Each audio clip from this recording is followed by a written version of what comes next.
It was supposed to be a normal Friday. Just me, Kyle, Jasmine, and Marcus hanging out, skipping school, wasting time at the lake. No one was checking their phones, except Kyle, of course. He was always glued to his screen like the world was gonna end through a notification. Turns out it did. His face went pale. His hand trembled. "Dude, check your phones. Now." I laughed at him, thinking he was messing around again. But then my phone buzzed. Marcus's too. All at the same time. We all looked. Warning, emergency alert warning. Extinction level event in progress. Trust no one. Do not attempt to shelter with others. Remain alone. Trust no one. This is not a drill. My throat tightened. Jasmine dropped her phone. What the hell does that mean? Is this a prank? A virus or something? More alerts. Rapid fire. The same warning over and over. Some people nearby were getting it too. I could hear gasps and panicked breathing as the sound of buzzing phones echoed around the park. Then we heard it. Screaming. From the parking lot. Marcus sprinted up the hill to check. He didn't come back. We found him sprawled on the asphalt, blood pooling around his head. His chest slashed open like something had torn through him. The sight made my stomach twist. His eyes were wide, frozen in terror. And next to him, standing perfectly still, was his girlfriend, Maya. But Maya wasn't supposed to be here. She was supposed to be at home, sick. Jasmine whispered, "That's not her. That's not Maya. Look at her eyes." Her pupils weren't right. Dilated too wide, too fast, almost like they were swallowing the color. And she was smiling. A sharp, too big smile that didn't belong on her face. Kyle's phone buzzed again. Trust no one. Imitation confirmed. Do not approach. Run. The figure that looked like Maya twitched unnaturally, stepping toward us. We bolted. We didn't know where to go. The alerts kept coming, warning us not to trust anyone, not to go home, not to let people get close. But what the hell were we supposed to do? How could we tell who was real?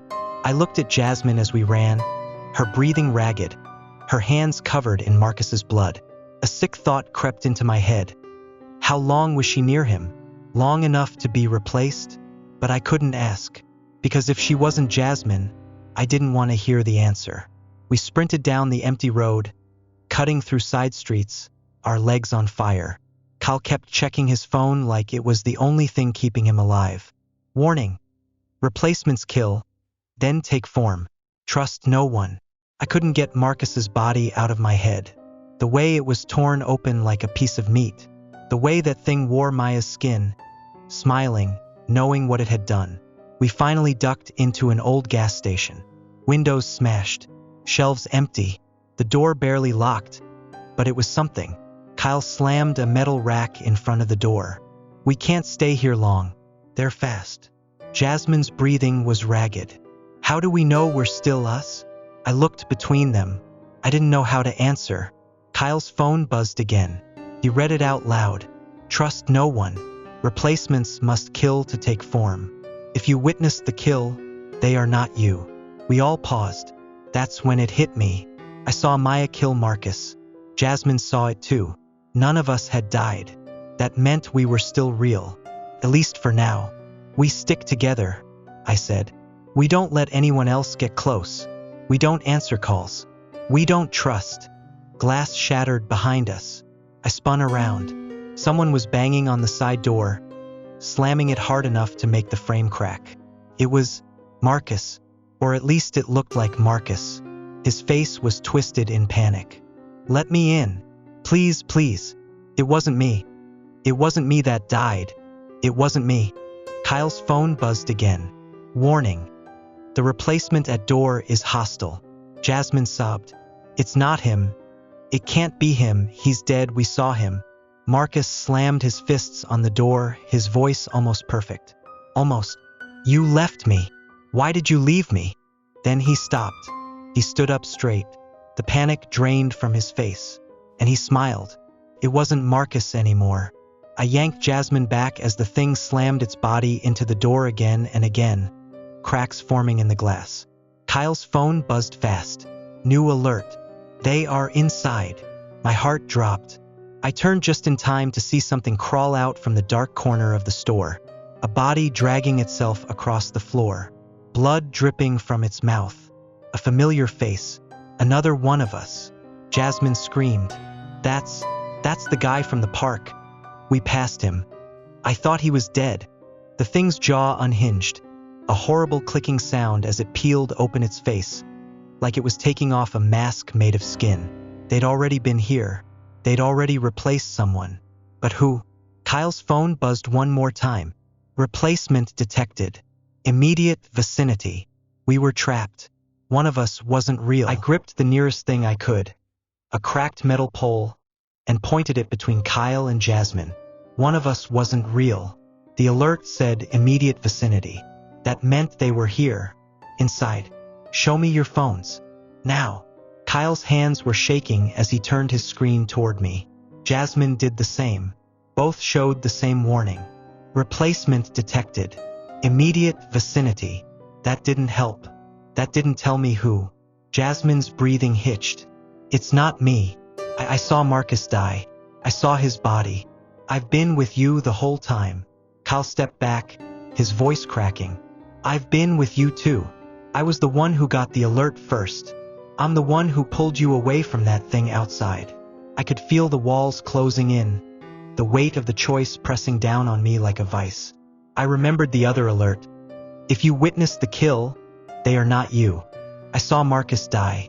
I saw Maya's replacement kill him. Jasmine saw it too. Kyle, he was there, but was he watching? I replayed it in my head. Kyle was looking at his phone the entire time. He never actually looked when Maya struck. He only looked up when we screamed. My blood turned to ice. Where were you looking when Marcus died? Kyle's face twisted. What? What does that matter? Answer me. His eyes darted toward the door, toward the windows. His grip tightened on the tire iron. I stepped back. You didn't see it happen, did you? Jasmine's phone buzzed again. Replacement confirmed. I raised the metal pole, my whole body trembling. Kyle, when did they get you? His breathing changed. His pupils dilated. His mouth twitched into a grin that wasn't his. They got me the second I lagged behind, he whispered, his voice slightly wrong. When you thought I was checking my phone. The thing that used to be Kyle charged. I swung with everything I had, slamming the pole into his jaw. The crack was loud, too loud for bone. His skin peeled back as something underneath burst out, flailing, snarling. Blood sprayed across my face. Black, sticky, burning like acid. I swung again, and again, until his head split open like rotten fruit. The thing inside screeched as it melted into the floor, twitching until it went still. I collapsed, panting, shaking, staring at the pulsing black mess that used to be my best friend. Jasmine's voice barely came out. How many more of them are there? My phone buzzed. I looked down. Replacements everywhere. No safe zones remain. Evacuation is not possible. Survival chance. 1%. I looked at Jasmine, and I didn't know if I could trust her. We didn't wait. We couldn't. After what happened to Kyle, staying in one place was asking to die. The streets were empty, but it didn't feel safe. Felt like the city was holding its breath. Like something was watching. The emergency alerts kept coming, more frantic now. Warning replacements increased. Trust no one. Stay moving. Avoid reflections. Avoid reflections? What did that mean?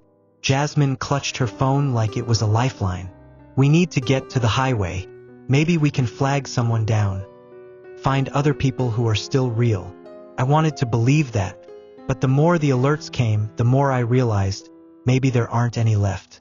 As we walked, I couldn't stop replaying everything. Kyle, my best friend, he wasn't there when Marcus died. Was Jasmine? Was I too panicked to notice? My memories felt thin now, like the edges were rotting. Every shadow, every movement behind broken windows, made my skin crawl. The replacements were out there, waiting. But how many were already walking among us?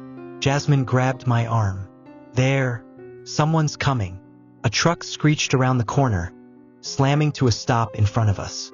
The driver, a man in military gear, waved frantically. "Get in! Hurry! I can get you to a safe zone." Jasmine sprinted toward the truck. My phone buzzed violently. "Warning, warning! Do not enter vehicles. Replacements control transport." I screamed after her. "Stop! Don't get in!" But she was already pulling the door open. The soldier inside smiled. Too wide, too sharp. I saw it happen in a split second.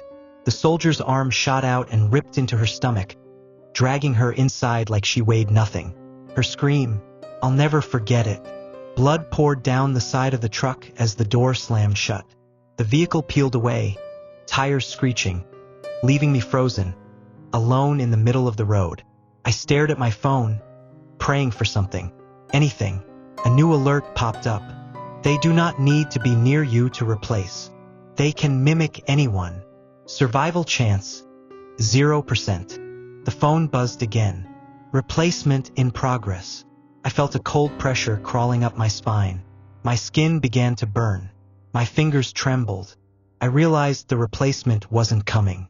It was already happening.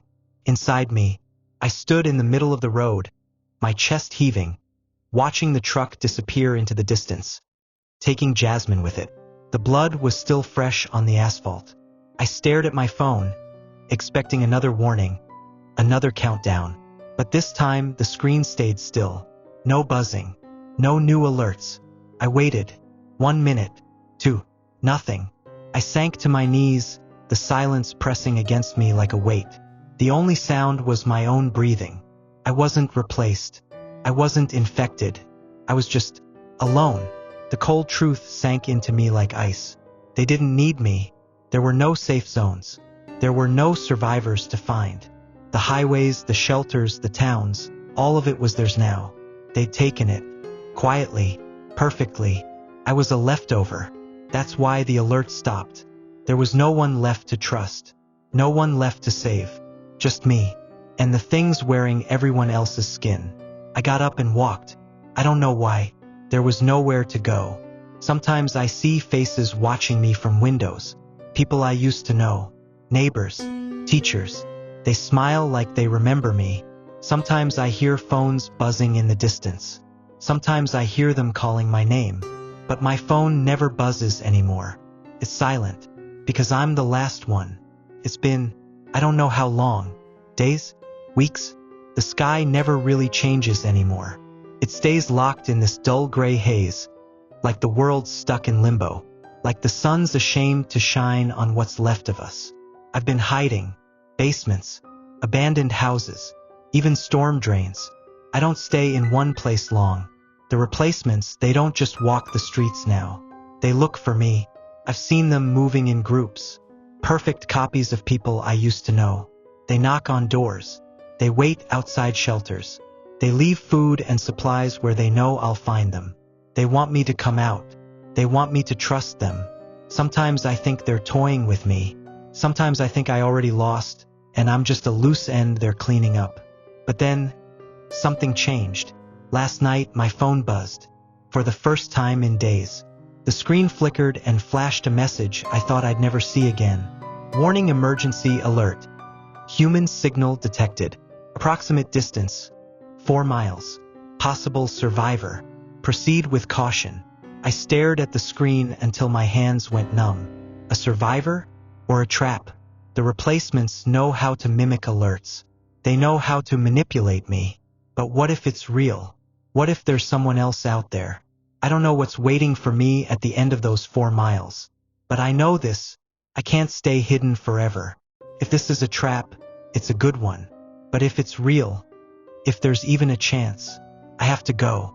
We sat frozen, eyes locked, both of us waiting for the other to make a move. His phone buzzed again. Replacement detected. Within 1 meter. Immediate threat. Defend yourself. I showed him my phone. Blank. No alerts. I'm not one of them, I said, my voice low. You know the rules. They have to kill you to replace you. I'm here. You're here. Nobody died. He shook his head, sweat pouring down his temple. But the alerts, they've never been wrong. A bitter laugh scraped out of my throat. Yeah? Says who? The alerts? You ever think maybe they're screwing with us? You ever think maybe the replacements hacked the system? His grip tightened around the blade. No, they can't do that. Why not? They've replaced everyone else. Why not replace the system too? His hand trembled. My phone buzzed for the first time in hours. Warning. Alert system corrupted. Replacements can manipulate warnings. Proceed with caution. I held it up slowly. Look. His jaw locked. He checked his own screen again. New message. Warning, emergency alert. Do not trust your alerts. System compromised. Replacements may send false warnings to induce conflict. His mouth went dry. They made me think you were one of them. Exactly. He lowered the knife an inch. But I didn't relax. Not yet. I scanned the gym. How many people had already been tricked into killing each other? How many survivors never made it because they trusted a fake alert? A buzzing sound echoed through the gym. Not from my phone. Not from his. From the corner of the room, an old loudspeaker system crackled to life. A voice whispered through it. Calm, warm, familiar. You can't trust anyone, but you can trust us. You'll be safer if you join us. You'll feel better when you're one of us. The voice changed mid-sentence, morphing into Kyle's voice, then Jasmine's, then Marcus's. They were playing us, still playing us. I gripped the pipe tight. We need to get out of here. The other survivor, his name was Ethan, nodded. Let's move, before they make us kill each other for real. Ethan and I didn't speak much as we moved through the dead streets. The emergency system was compromised. The alerts could no longer be trusted. The replacements were using it to turn survivors against each other. And I realized something worse. How many people had already fallen for it? How many survivors never made it because they killed each other on a false signal? Ethan's voice finally broke the silence. I heard there's a backup tower, north of the city, separate frequency, supposed to be the last clean line the military used before they went dark. He didn't look at me when he said it. Even if it's still there, I muttered. What's the plan? Broadcast what? Don't trust your phones? No one's listening anymore. His jaw clenched. If there's even one person out there still fighting, they need to know the system's lying to them. I wanted to believe that. I needed to. We reached a collapsed overpass. Burned out cars blocked the way, bodies long picked clean by the things that took their place. We picked through the wreckage carefully. Too many blind spots. Too many shadows. The phones buzzed. Replacement detected. Immediate vicinity. We both ignored it this time. Neither of us flinched. They were trying to bait us again. Trying to make us turn on each other. But I caught something in Ethan's face. A flicker of hesitation. He still didn't fully trust me. And I couldn't blame him. As we crawled over a crushed SUV, a figure stepped out from behind the wreckage. It wore my face. Same clothes. Same scratches on my arm. Even had the same pipe in its hand. It smiled. There you are. I've been looking for you. Ethan staggered back, aiming his blade at both of us. His phone buzzed rapidly.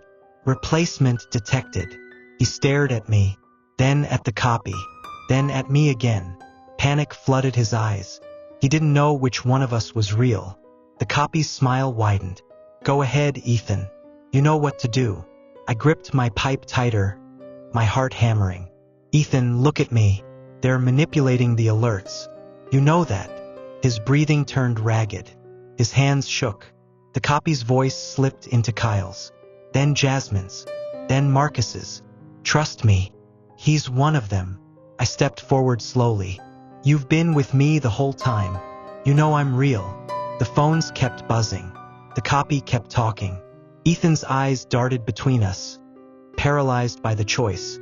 The copy whispered, "Make it easy, Ethan. Pick one." Ethan's hands trembled.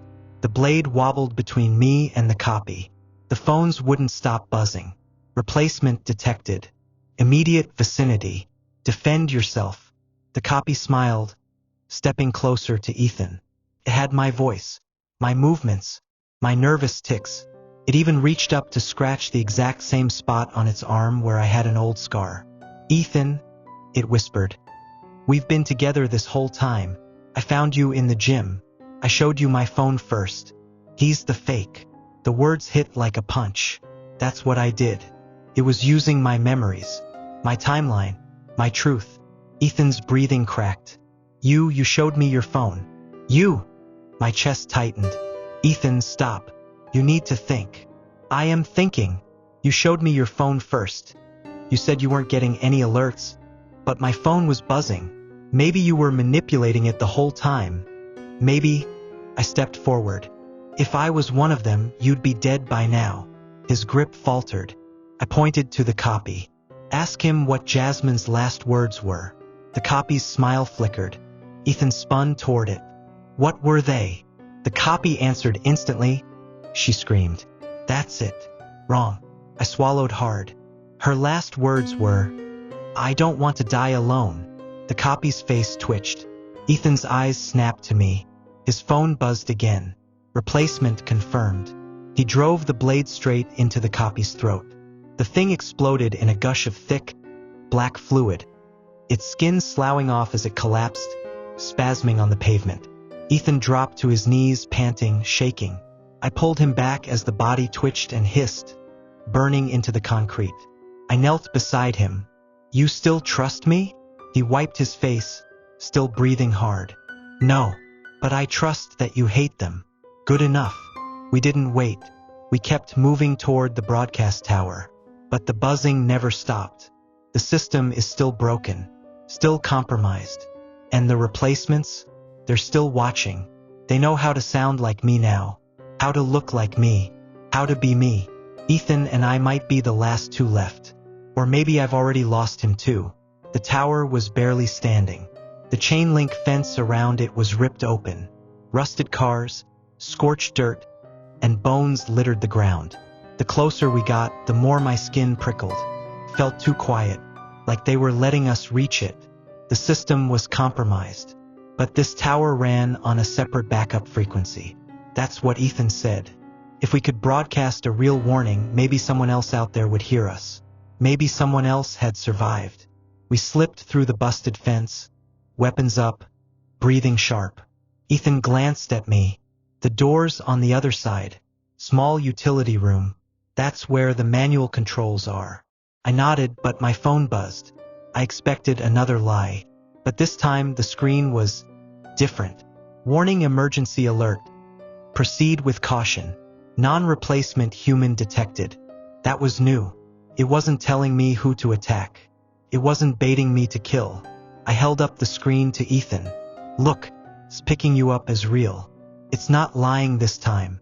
He checked his phone. His face twisted. His alert read, "Replacement detected. Immediate vicinity." His breathing picked up again. His hand hovered over his blade. I stepped back. "It's glitching again. They're messing with your alerts. Or maybe you're one of them." His grip tightened. "Maybe you've been leading me here to shut me up." "You know that's not true." "Do I? I've seen what they do. I've seen them fake memories, mimic voices." His phone buzzed again, the words flashing bold. "Defend yourself. Immediate threat." I looked him dead in the eyes. How did I prove I was real last time? I remembered what Jasmine said. "I told you what no one else knew." He hesitated, but the buzzing grew louder. I dropped my weapon. "Go ahead. Ask me something." His voice shook. "What was the name of my sister?" His sister. I remembered him telling me, back at the gas station. We talked about her while we were hiding, but the stress of the past few days had buried the detail in my mind. The phone buzzed louder. His grip on the blade tightened. My pulse pounded in my ears. I had to remember. "Leah," I whispered. "You said she was only 8. You said you tried to find her house when this started." But his blade lowered an inch. "She was gone when I got there." "Yeah, you told me." His breathing slowed. His phone buzzed again. "Replacement status. Unconfirmed. System glitch detected." He let the blade drop. "They almost got me," he muttered.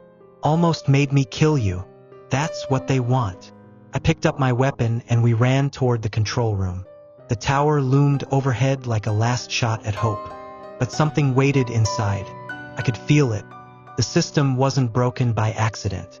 The replacements wanted us to reach this tower. And maybe they were waiting for us to finish the job for them. The control room was barely holding together.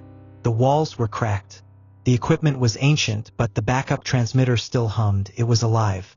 Ethan slammed the door shut behind us, barricading it with whatever metal scraps we could find. We didn't speak. We just worked, moving fast. We both knew. If this was a trap, they wouldn't wait long to spring it. I flipped through the control panel. Dials. Old switches. The backup frequency wasn't hard to find. I clicked the transmitter on. It buzzed to life. Manual broadcast active. Frequency. Emergency civilian channel. I grabbed the microphone and hit the transmit button. My voice cracked as I forced it out. To anyone who's still alive, the emergency alert system is compromised. The replacements can manipulate it. They can send false warnings. They can make you turn on each other. Static. I swallowed hard. Trust no one, but don't trust your phones either. They lie. They've been making us kill each other. If you're out there, if you're human, you need to. The static cut. The screen blinked. Transmission jammed. Replacement signal override. A voice came through. Not Ethan's. Not mine. Not anyone I knew. Calm. Gentle. Smiling. Thank you for bringing him to us. Ethan and I locked eyes. Both of our phones buzzed violently. Replacement detected. Immediate vicinity. No escape.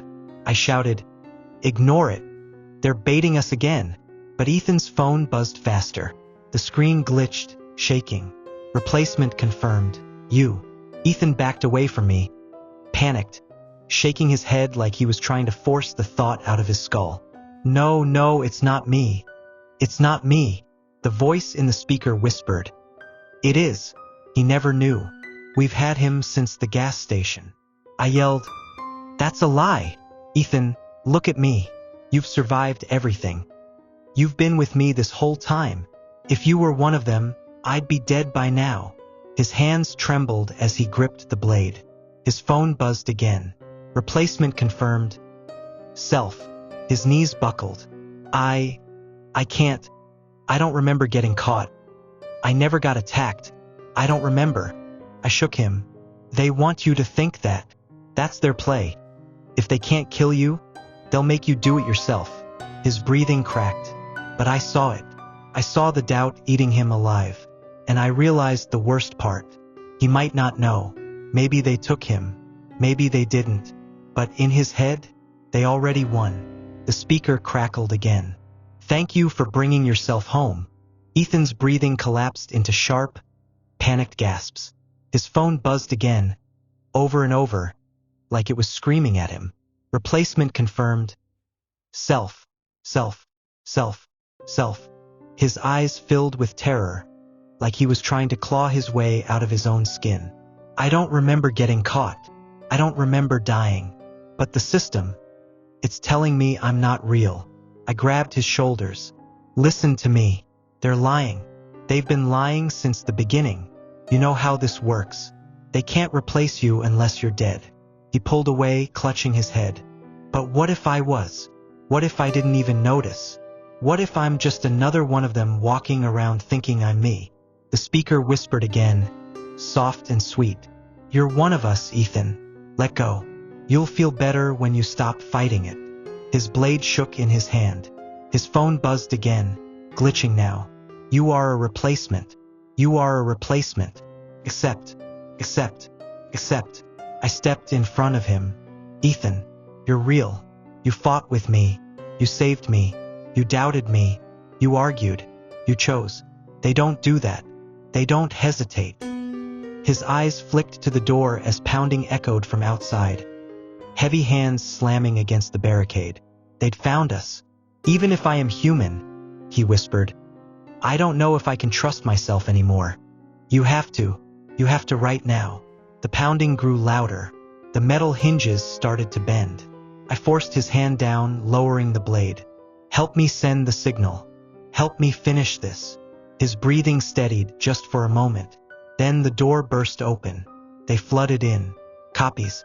So many copies. Some wearing faces we'd seen. Some wearing ours. Ethan and I stood back to back. We didn't need the phones anymore. We trusted each other. For the first time, we weren't running. We fought.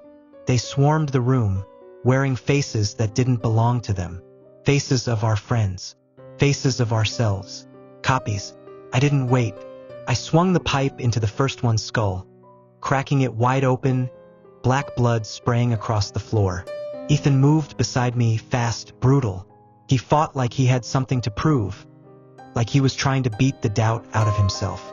He crushed a copy's throat, slammed another into the rusted metal wall.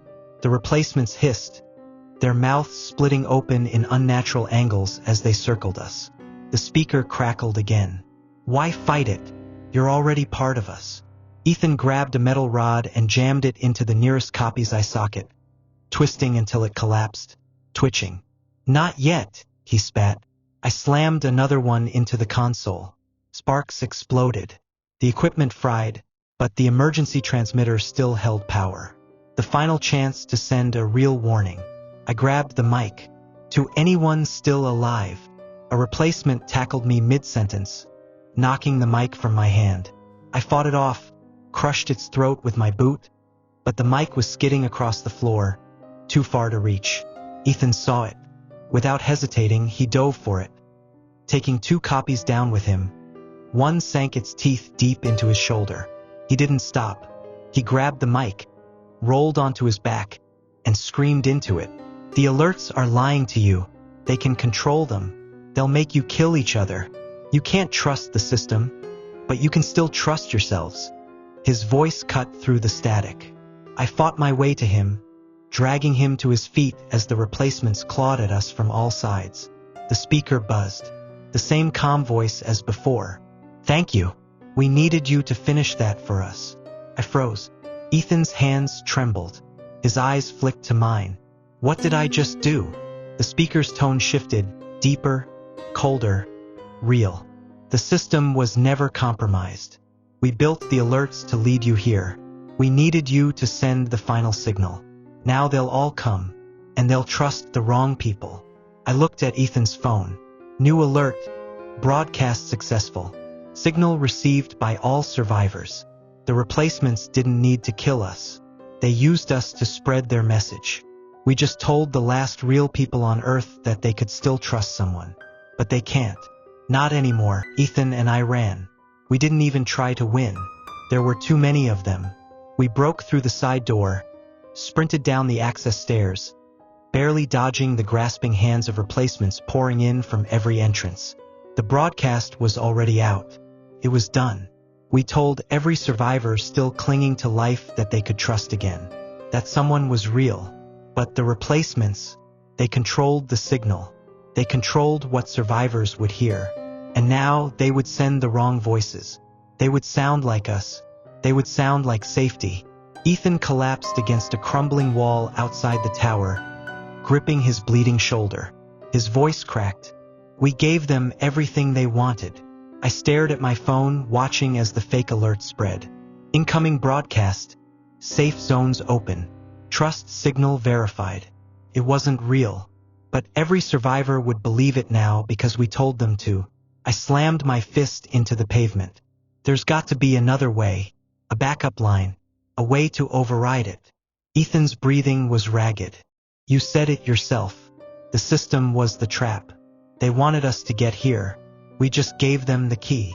I paced, desperation eating me alive. Maybe we can find the other survivors first. Maybe we can warn them face to face. Ethan gave a weak laugh. And what are we gonna tell them? Ignore the system. Ignore the safe zones. Ignore the people using our voices. You think they'll believe us? You think they'll know who's real anymore? My chest tightened. That was the point. The replacements didn't need to kill us all. They just needed to kill the idea of trust. I looked at Ethan, at the blood soaking through his shirt. We can't fix this, I whispered. He looked back at me, his face pale but steady. But we can fight until it's just us left. I nodded. Because even if we were the last real people alive, even if no one else would ever believe us again, I'd rather die human than live as one of them. We vanished into the dead streets, our phones buzzing with lies. And somewhere out there, survivors are still following the signals. They're walking straight into the replacement's arms. And this time, they'll never see it coming.